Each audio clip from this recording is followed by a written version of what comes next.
Assalamu alaikum chers téléspectateurs, chers élèves, c'est Seydou qui est avec vous aujourd'hui. Donc aujourd'hui je vais vous présenter un exercice sur la force de Laplace mélangé avec l'induction électromagnétique. Donc on va passer à la lecture de l'énoncé. Bismillah.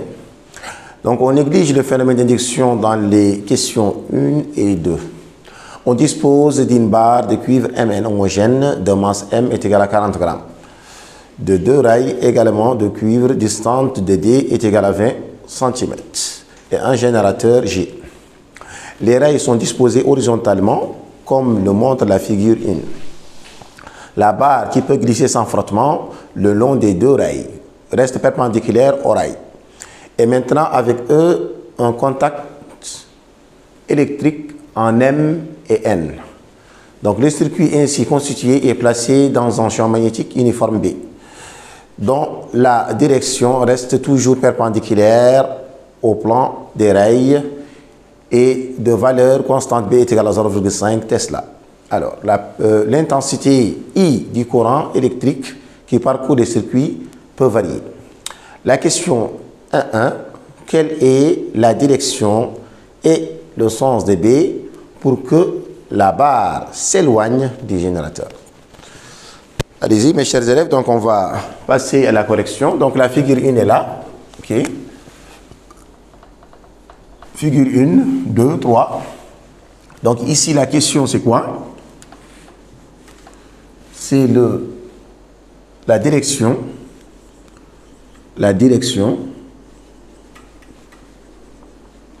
et le sens de B. Ok? Pour que, bien sûr, la barre Mn s'éloigne du générateur. Donc, lorsqu'elle s'éloigne du générateur, cela signifie que la force de Laplace, elle est là. F. Ok?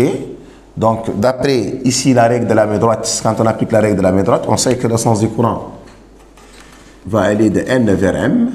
Ok? Donc, d'après la règle de la main droite, on va placer notre main. Donc, B est là, comment? Sortant, si vous voulez, ou verticale. Ici, la direction B est verticale. Maintenant, concernant, bien sûr, le sens, ici, c'est, bien sûr, sortant. Donc là, on va répondre à la question. Donc la direction,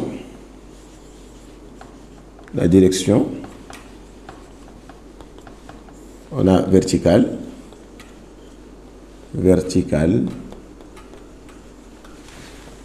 le sens, bon, si vous voulez, là, le sens de B était sortant. Ok, donc là,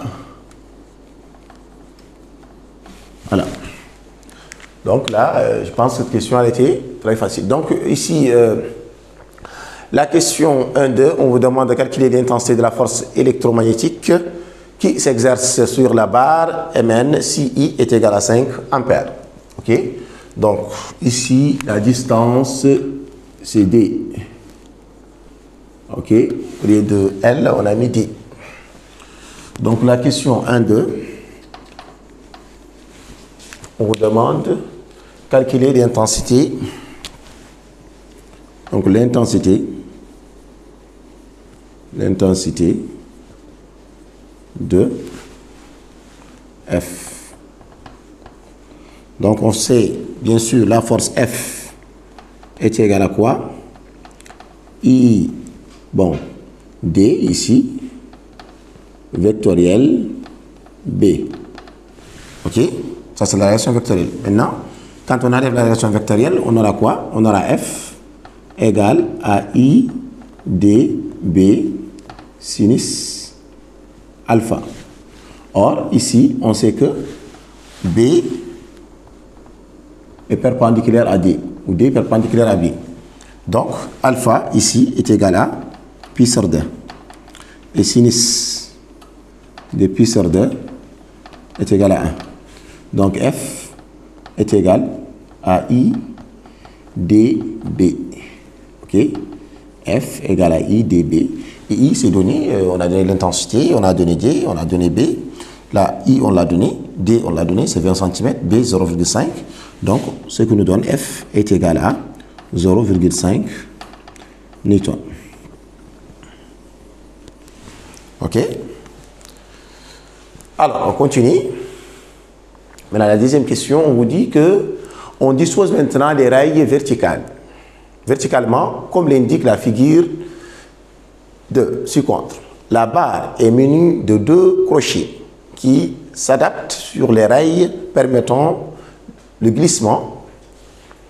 Donc la question de 1, quelle est maintenant la direction et le sens de B? Donc ça a changé. Qu'est-ce qu'on a? Ici, les rails étaient horizontaux. OK? Et là, les rails sont verticaux. Donc ici, la question de 1, c'est la direction, toujours la direction. La direction et le sens de B. Alors, ici, on pouvait dire aussi, là, on a mis vertical, on pouvait dire ascendant. OK? Au lieu vertical, ascendant, on peut le dire. Alors, donc ici, la direction.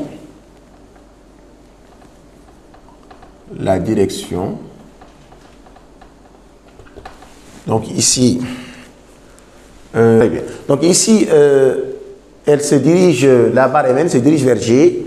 Donc c'est-à-dire que ici, F est là. OK. Donc d'après la règle de la main droite, ici, on connaît aussi le sens du courant. OK, c'est de N vers M. OK, donc d'après la règle de la main droite, on place notre main comme ça, OK, puisque le sens du courant est de N vers M. Donc on place notre main droite là, puisqu'on a dit que NM, bien sûr, la barre MN se dirige vers le générateur. Ça veut dire que la force est dirigée vers le générateur. Donc là, en appliquant la règle de la main droite, on voit clairement que ici, B est entrant. OK, donc B est entrant. Donc cela signifie qu'il est horizontal pour sa direction. Donc horizontal. La direction et son sens. D'accord.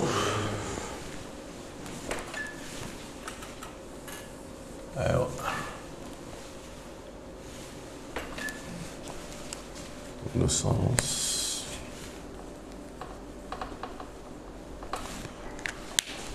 Donc, en ce qui concerne, bien sûr, la direction de B, donc on dira B perpendiculaire au plan formé entre, ici, la force et D, si vous voulez. OK? Donc là, il est là. OK? Il est entrant. Donc, ça va être comme ça. OK? Hein? Bon. Donc là, pour le sens, d'après la règle de la main droite, on peut bel et bien utiliser le bonhomme d'ampère. Donc ici, B est entrant. OK. Alors, donc ici c'est clair pour la question de in. Dans la question de 2, on vous demande de déterminer la valeur minimale de l'intensité du courant I à partir de laquelle la barre commence à monter. Donc là, bel et bien, on va appliquer la RFD. Donc 2, déterminons I minimal. Alors, ici, on peut appliquer la RFD ici, mais ici, bien sûr, il y aura le poids qui sera verticalement dirigé vers le bas. OK, donc on va appliquer la RFD. Donc, d'après la RFD,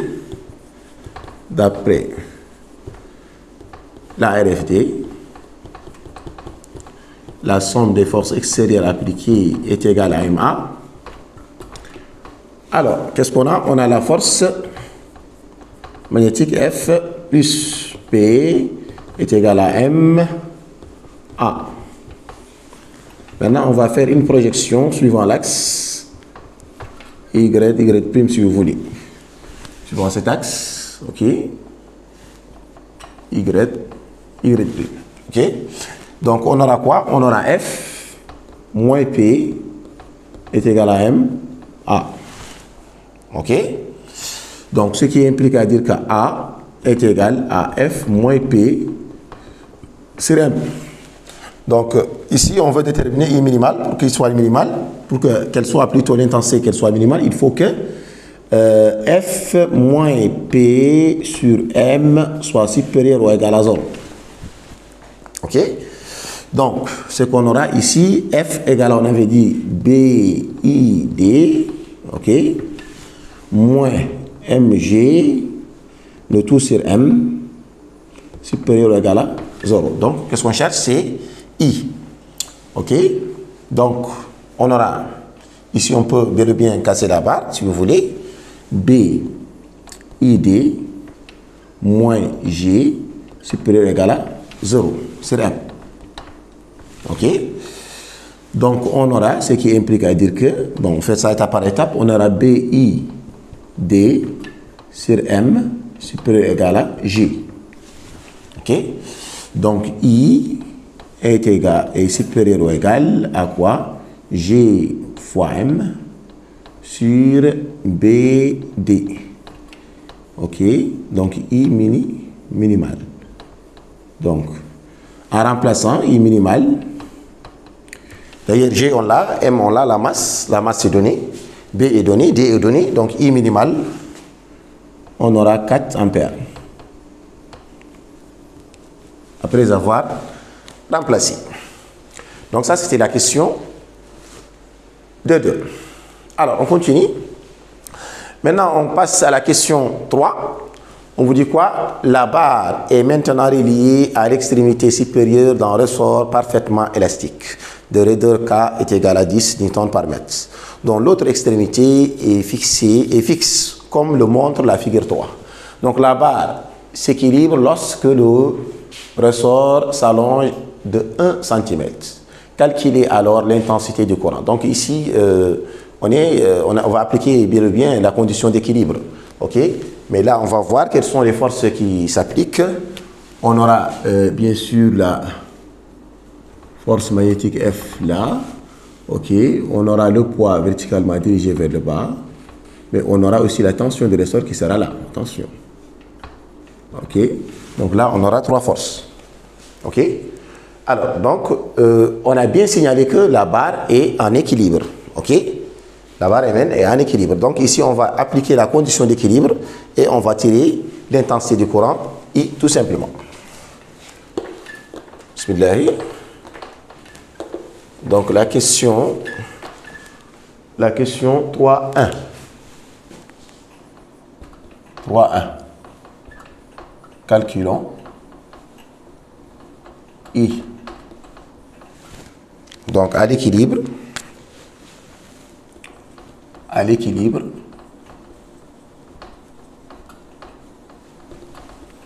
On va appliquer la condition d'équilibre. Donc, qu'est-ce qu'on a? On aura F vecteur plus P vecteur plus T vecteur est égal à 0 vecteur. OK? Donc, on va faire une projection suivant l'axe Y'. OK? Maintenant, quand on projette, qu'est-ce qu'on aura? On aura F moins P moins T est égal à 0. OK? Et ici, on aura F, c'est B, I, D, moins MG, moins KX est égal à 0. Donc, BID est égal à MG plus KX. OK? Plus KX. Donc là, on tire I est égal à MG plus KX sur BD. OK? Voilà. Donc, on remplace tout simplement. On a la masse, on a G, on a K, on a X, la distance. OK? On a B et on a D. Donc, quand on remplace, on aura I. Quand on fait l'application numérique de points, on aura I est égal à 5 ampères. OK? Donc, on va passer bien sûr à la question 4. Donc on remplace dans la figure 3, donc la figure 3, on remplace dans la figure 3 les générateurs par un fil conducteur. OK? Et on supprime le ressort. Donc le ressort ici est supprimé. OK? On doit faire un autre schéma bien évidemment. Conducteur, et on supprime le ressort. On constate que la barre commence à se déplacer vers le bas. OK? La barre, elle commence à se déplacer vers le bas. Donc la résistance totale du circuit ainsi constitué est R est égal à 2 ohms. La question 4.1, on vous dit d'exprimer en fonction de V de la barre la force électromotrice E induite dans le circuit et l'intensité I du courant induit qui le parcourt en précisant le sens de ce courant dans la barre. OK? Donc là, on va faire un petit schéma. La question 4.1. On va faire un petit schéma. Ici. Voilà. Le générateur remplacé par un fil.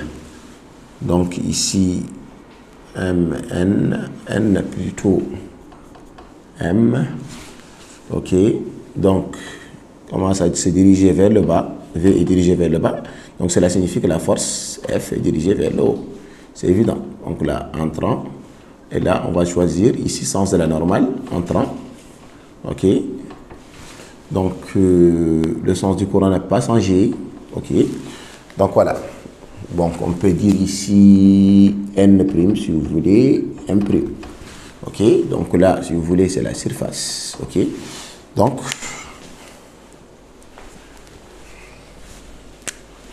la question 4.1, on nous demande l'expression.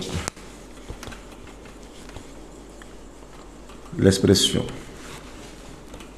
de E en fonction de V. OK. Donc on sait que la force électromotrice E, donc ici il y a le phénomène d'induction électromagnétique ici, E est égal à moins dérivé de phi par rapport au temps. OK. Donc le phi, on sait que c'est égal à B scalaire S. OK. Quand on a la relation vectorielle, on aura B S cosinus θ. OK. Donc B on l'a, S c'est la surface, et ici comment on va déterminer la surface? Ici vous voyez il y a deux cas possibles, soit la surface augmente, soit la surface diminue. Mais par rapport à quoi? Par rapport à ici, on l'a fermé ici. OK. Maintenant ici on a dit que la barre se déplace vers le bas. Donc c'est à dire que la surface, au fur et à mesure que la barre se déplace, ça veut dire que la surface va augmenter. OK. Donc si la surface augmente ici, on va mettre la surface initiale plus cette surface, et cette surface bien sûr ici, cette distance appelons ça X, et cette distance appelons ça D. Donc quand vous remarquez ici, c'est en surface, on a une surface du rectangle est égale à longueur fois largeur. Et ici bien sûr la largeur ici c'est X, la longueur c'est D. OK. Maintenant si la surface diminue, c'est bien sûr S, la surface est égale à S0 moins cette surface tout simplement. Et cette surface est égale à X fois D. OK. Donc ici, dans notre cas, la surface augmente. Donc on aura quoi? On aura S est égal à quoi? S0 plus D fois X. OK. Alors, là, on a la surface. Le champ magnétique B, on l'a déjà. Alors, maintenant, θ, il faut faire bien attention à ces grandeurs. Donc ici, θ, c'est l'angle formé entre B et la normale. Donc les cas, bien sûr, les B et N peuvent avoir le même sens. Dans ce cas, θ est égal à 0, cos de 0 est égal à 1. Ils peuvent être de sens contraire. Donc dans ce cas, θ est égal à pi, cos de pi égale à moins 1. OK. Et ils peuvent être perpendiculaires. Dans ce cas, il n'y aura pas, bien sûr, E, ça sera est égal à 0. Donc ici, la normale, ici, regardez cette flèche. Donc, le sens positif de la normale. Donc là, c'est entrant. Vous pouvez utiliser la règle de tourne-bouchon. Là, c'est entrant. OK, B est entrant, donc entrant, les deux ont le même sens. Donc ici, on va dire que θ est égal à 0. Donc θ est égal à 0 et cos de 0, cosinus de 0 est égal à 1. Donc ici, tout est clair. Ici, tout est clair. Donc ici, on a la normale, regardez très bien, entrant, OK, sens de la normale, et B est entrant, donc ils ont le même sens. Donc Ici, θ égale à 0, cos de 0 égale à 1. Donc ici, on aura le flux est égal à quoi? Est égal à B, ok, en facteur de S0 plus DX. Ok, on peut le développer si vous voulez. BS0 plus DX. Ok, si vous voulez. Si vous voulez. Maintenant, E est égal à quoi? Est égal à moins dérivé des flux par rapport au temps. Et les flux, on l'a UBS0 plus BDX par rapport au temps. Ok? Maintenant, quand on dérive ça, on aura égal à 0, c'est une constante. Donc ici, dérivé de x par rapport au temps. Donc on peut dériver ça par rapport au temps, c'est V. Ok? Donc là, on aura égal à moins B, D, dérivé de x par rapport au temps, c'est V. Ok? Donc V, D, E est égal à moins B, D, V. Ok? Donc voilà. Si vous voulez, vous le placez ici, E égale à moins B, D, V. Maintenant, on a dit E en fonction de V. Ça veut dire qu'on va remplacer B par sa valeur, D par sa valeur. Ok? En remplaçant, vous allez avoir 0,1 V. Ok? Vous aurez ça. En remplaçant B et D, vous allez avoir moins 0,1 V. Donc, et ainsi que I. Donc, I, on sait que d'après la loi de Pouilly, on a I égale à E sur somme de R. Ok, somme de résistance. Et la somme de résistance épicière, on nous a donné. Et E, c'est égal, donc ce qui implique à dire que I égale à quoi? Moins BDV sur petit r.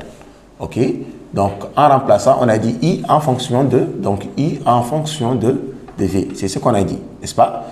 Donc ici, on aura I en remplaçant I est égal. Donc on remplace tout ça. On va laisser V. Ok? Donc on aura moins 0,05 V. Ok? Donc on nous demande le sens de I. Alors, le sens de I, d'après la loi de Lenz, ici, I est inférieur à 0. Hein? I est inférieur à 0.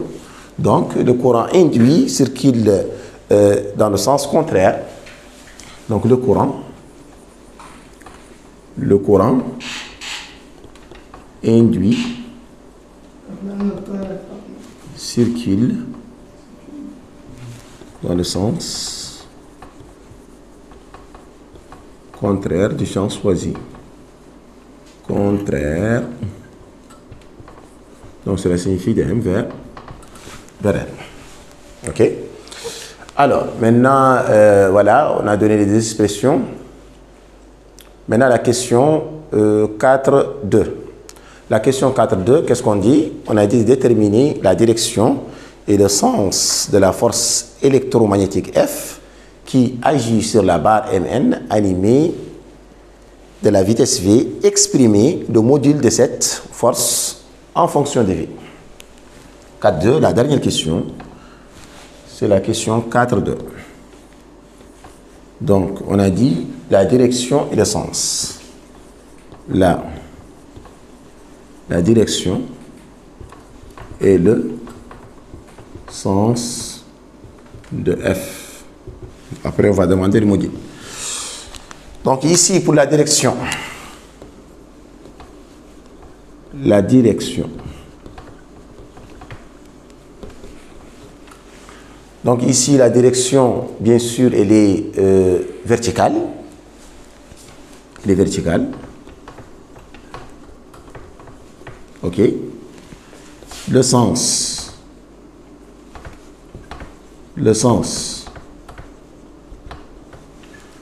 Donc, vers le haut. Vers le haut. OK. Donc, norme, module. Norme. Donc, ici, il ne faut pas... on rappelle un petit peu, cette force, elle a été créée par le courant induit. Donc, ici, F est égal à donc BID. Mais I, c'est petit i, émanant du courant induit. OK? Or, on avait dit que I est égal à BDV sur R. OK? Donc on avait dit que c'est moins, bien sûr, mais là, c'est une force. La force, elle est positive. Donc ici, on cherche la norme d'ailleurs. Donc ici, F, ça sera égal à quoi? B carré. Pourquoi? Parce que B face B, c'est B carré. D fois D, c'est D au carré.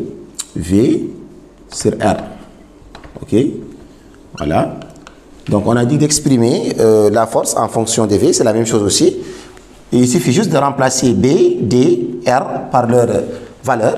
OK? Donc on aura F est égal à 5 fois 10 puissance moins 3 V.